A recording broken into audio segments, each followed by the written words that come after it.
Hi, I'm Avery Davidson. Thank you for joining us for this special edition of This Week in Louisiana Agriculture, the only TV show bringing Louisiana farmers and consumers together every week.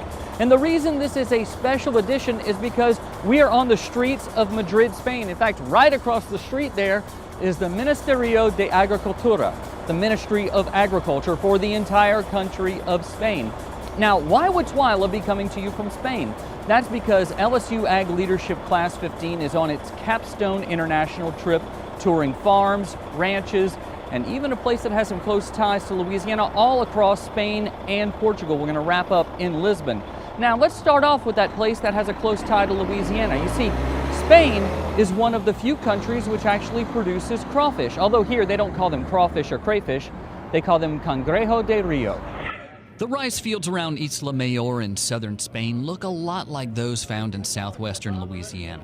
And just like in Louisiana, these fields are home to the Louisiana red swamp crawfish. Found in the middle of those fields is Alfocan, Europe's #1 processor of crawfish. LSU Ag Leadership Class 15 dresses in special blue garb to tour the processing plant. Aaron Lee is a member of the class and raises crawfish in Vermilion Parish. While we were not allowed to bring cameras inside, after the tour, Lee gave his observation. You know, it's essentially just a peeling plant, very, very stringent on cleanliness. And very strong on output. Alfocan processes more than 4.4 million pounds of crawfish every year, and all of it is wild caught.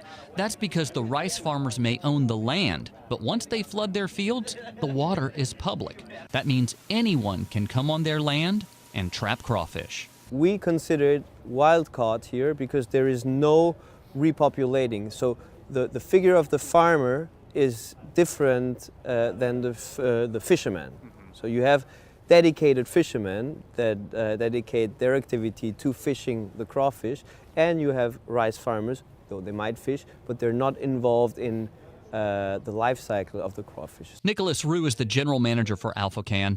He says crawfish leave this building either as processed tails, boiled whole, and then frozen, or frozen in a special wine or dill sauce, popular in some countries. We have entered and opened very demanding markets over the last couple of years. Rue says this is the breakdown of exports. 50% of the processed crawfish goes to countries within the European Union, and the other 50% goes to the United States.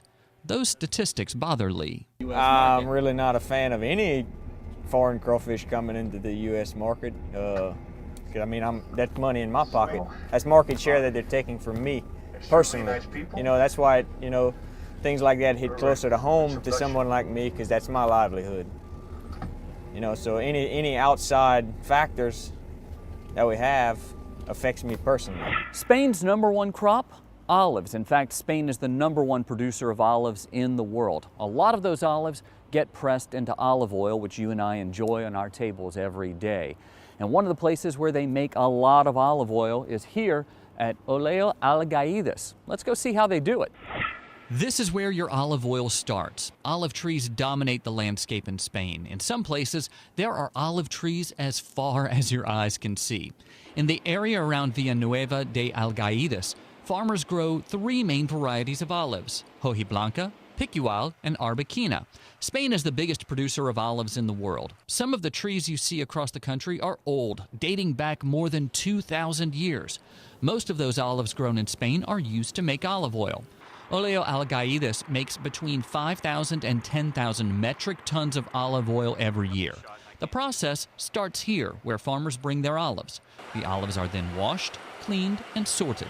The olives that we receive daily must be processed in not more than 24 hours. The olives then go into the mill where they are crushed. The oil that comes out during this process is sold as extra virgin olive oil. Here you see the olive oil coming out. It will then go into a centrifuge, which will further clarify it and remove the solids. The spent solids, called pumice, can be pressed again and refined. However, that olive oil does not get the extra virgin label. It is sold as olive oil or refined olive oil. You might wonder, who decides how to label olive oil and then checks to make sure what's in the bottle is what's on the label? That is where the International Olive Council comes in. Made up of 14 members, including the European Union, the International Olive Council monitors olive oil sales, aids in research, and even works to promote the consumption of olive oil. So, who uses the most olive oil in the world? Us. And by us, I mean the U.S. Before it goes into the bottle, the olive oil is stored in these tanks. Each one holds a truckload of olive oil. For the Spanish, olive oil is not just a commodity, but a source of pride. Of course, we are very proud, very, very proud. We are the first country produced in the olive oil production, and this region is the first region in Spain. So we are very, very proud. Right now I'm standing on the banks of the Tagus River in Lisbon, Portugal, and you see the port right there behind me. This is a very important waterway for Lisbon because it empties directly into the Atlantic Ocean. So you may wonder, what floats down this river? Well, cork floats. Cork is actually a very important commodity for Portugal. Portugal is the #1 exporter of cork in the world. And as TWILA's Neil Melanson shows us, there is one company here which makes 1/3 of all bottle toppers in the world. You may not have ever been here, but chances are you've touched a small part of it. This is the Amorim Cork facility where, as Avery told you, 1 in every 3 corks for wine, champagne, and other products in the world are made. We are producing at the moment, over 4.6 billion corks here. Joanna Mesquita with Amorim showed Class 15 a small part of those 4.5 billion corks.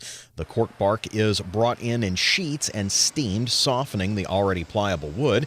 It's then separated by both thickness and grade. Here you can see the various grades of cork, with the best being blemish-free. Finally, the cork is punched out of the bark and into these little round segments, which either become champagne stoppers by gluing 2 or so together, or they're shredded for wine corks. However, before all of that can happen, it has to start here, in the cork forest outside of Evora. Mesquita says Amorim recognized just how valuable their partnership with farmers was, and today works with them hand in hand. More and more it became a partnership. We discovered with time that you cannot separate the two things. The value of corks is in the raw material, so we totally depend on how well they grow the cork, and if they want to sell it and sell it in good conditions, they depend on us. So the better we work together to make the perfect raw material, they will be happy at the end, and we too. If you look east from Evora, you'll see a lot of brown mixed in with the green. That's a lot of arid region of Spain. And further south in Africa, you'll see a literal thin green line separating it from the Sahara Desert. A lot of that is cork trees. It's also a thin green line for agriculture as well. For the whole area around Portugal, Spain, France, Italy, and north of Africa, where you find the raw material. And this has an impact from an environmental point of view that affects the whole world. From a social and economical point of view, really these areas. You have a lot of people depending on this type of job. The harvesting of the cork is the most well-paid agricultural job in our country, and this has a huge influence on the region. So the next time you pop that bottle of wine, remember that even though it's a small thing from a small corner of the world, it has a big impact. For This Week in Louisiana Agriculture, I'm Neil Melanson. When it comes to return on investment, your best bet in Spain is fruits and vegetables. That's because fruits and vegetables are only grown on about 3% of the available farmland on the Iberian Peninsula, but they bring in 35% of the area's farm income. The name Trops gives you a good idea of what the 2,300 farmers around Malaga, Spain grow. This cooperative is big in avocados and mangoes, both tropical fruits. The co-op is so big, it has its own gas station where workers serve up avocado milkshakes. They seem to be a hit with Ag Leadership Class 15. It's pretty good. It's pretty good. Very similar to a milkshake at home, but with just an avocado flavor. At nearby Procam, the big crop is cucumber. About 43% of what Procam grows are cucumbers. Avocados and tomatoes round out the major crops here. Founded in 1983, Procam grows most of its produce in greenhouses and ships to Germany, France, and the United Kingdom. Production manager Eduardo Maldonado says about 85% of the company's production is organic. Nosotros en el año 2006 vimos que la deriva del mercado. Maldonado says, we discovered that the demand for organic products was increasing and Procam wanted more control of the market with quality products. After speaking with Maldonado and other farmers around Spain, Class 15 learns that the European Union gives subsidies for organic production. For growers at Flor de Doñana in Huelva, Spain, organic production is not just a choice, it's a necessity. Flor de Doñana grows fruits and vegetables right in the heart of Doñana National Park. It's also where LSU Ag Leadership Class 15 member and produce farmer Casey Luckett gets to see one of her favorite crops. Yay! Strawberries. Casey and her husband Derek grow strawberries and other produce in Pride, Louisiana, north of Baton Rouge. To have our operation this big and be able to be all organic, it's pretty neat. While tasting the crop is paramount for all on the tour, this is a fine organic strawberry. I always want one not on my row. Luckett is here to learn how Flor de Doñana can harvest such labor-intensive crops like strawberries and blackberries. How many people do they have working? Are most of them women or men? En temporada máxima podemos tener unos Technical and Quality Manager Alba Ramirez responds by saying that of the 300 or so workers on the farm, 85% are women. She says that's because women are more gentle with the fruit. The workforce is also local. Spain is coming off of a major recession and still has nearly 20% unemployment. That's quite different from Luckett Farms, where the majority of the workers in the field are men and come from Mexico. They don't have as much of a labor challenge as us. It seems like they're able to find local labor who are willing to do the work, which we're not at home. After a healthy helping of knowledge, it's back to the rows of strawberries for another taste. Cheers. Bueno, very good. That one was good. But how does this Iberian strawberry compare to one from Louisiana? Pretty good, but mine are better. Still to come on this special edition of TWILA from Spain and Portugal, we find out what all the buzz is about here in Spain. Of course, I'm going to be talking about bees. Plus, Neil Melanson tells us about a drink that always makes him think of his wife. Stay with us.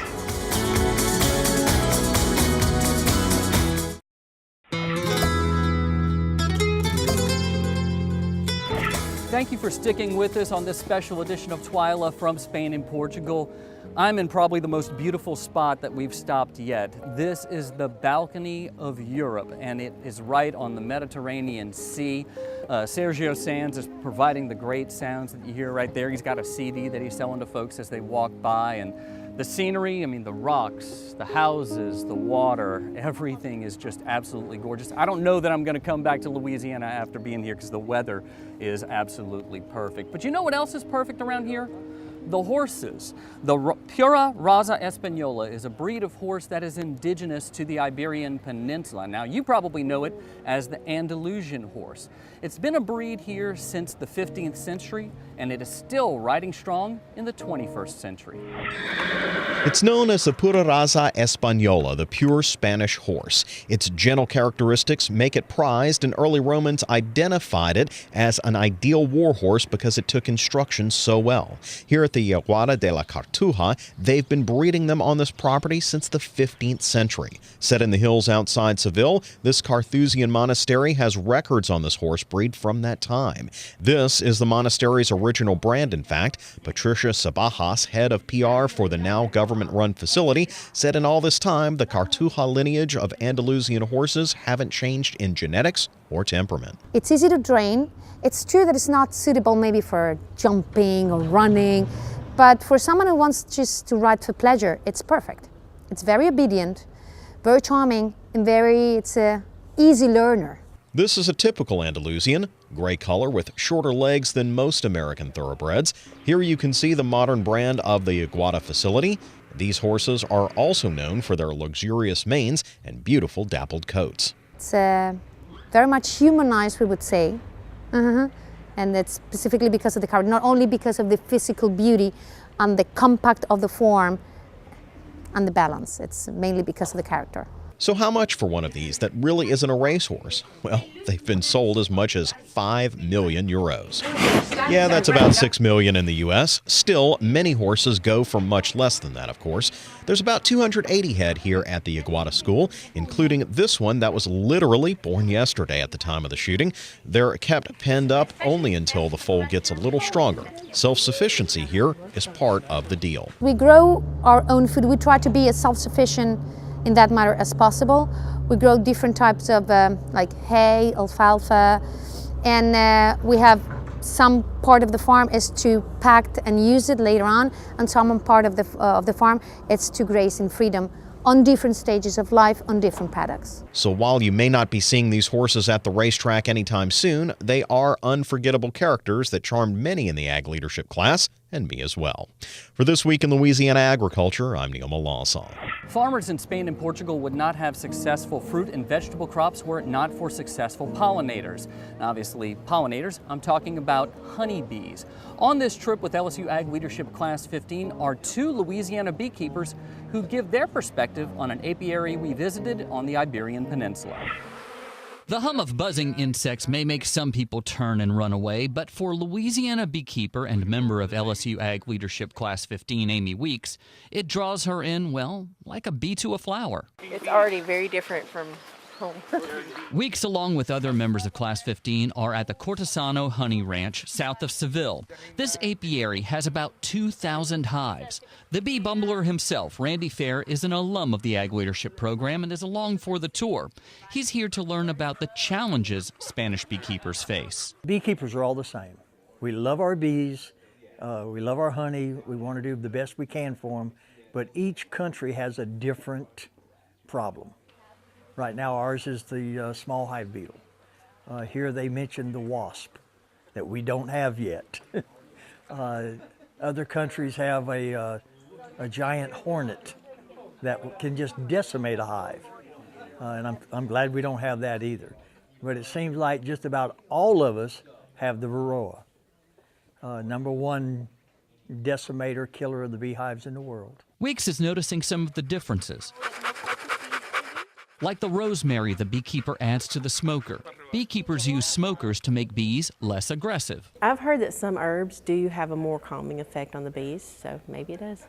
But what they put in their smokers is just one small difference between American and Iberian beekeepers. They have a different race of bee, so that bee itself is managed a little differently. They have a smaller colony, so we can collect more honey from our bees because we breed specifically for special traits, and the Italian bee itself makes more honey, and they use the Iberian bee, which looked like a smaller nest cavity. So, and they weren't selecting for specific traits. That really surprised me. I thought they would do more picking and selecting. That could change because Iberian beekeepers are noticing less honey from these bees. I wasn't surprised though when he said that honey production was half now what it was 10, 15 years ago, because ours is too.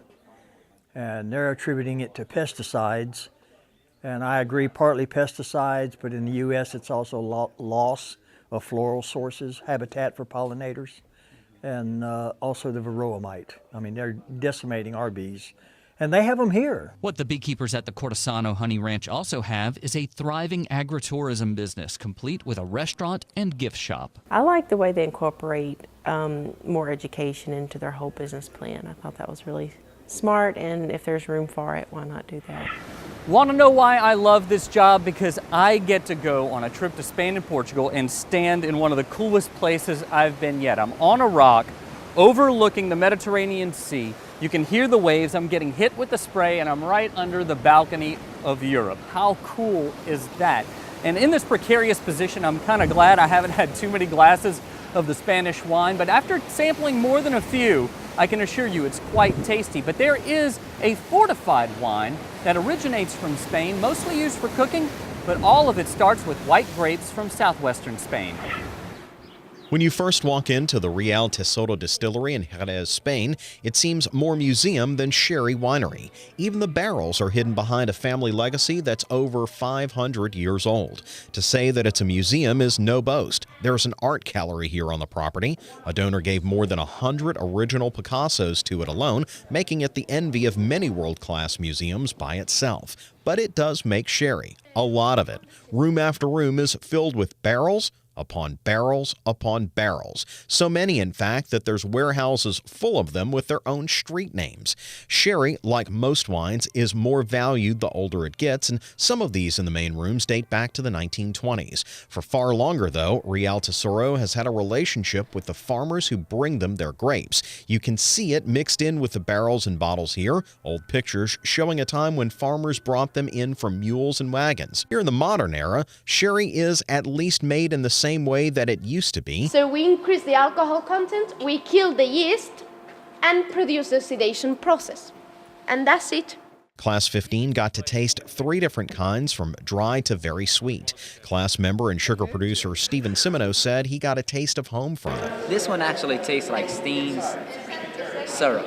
That's the flavor I'm getting. It's a sweet, sweet, molassesy flavor. Classmate Aaron Pierre agreed, saying he noticed it in the air when he first walked in. It was a strong aroma of just fine smelling wine. It was good. It was like heaven. Sherry's sweet taste is generally seen as a digestif or after-dinner drink, but it certainly pairs well with both the taste and culture of Spain. For This Week in Louisiana Agriculture, I'm Neil Melanson. Still to come on this special edition of TWILA from the Iberian Peninsula, why is it important for ag leaders to travel abroad? We'll show you right after this.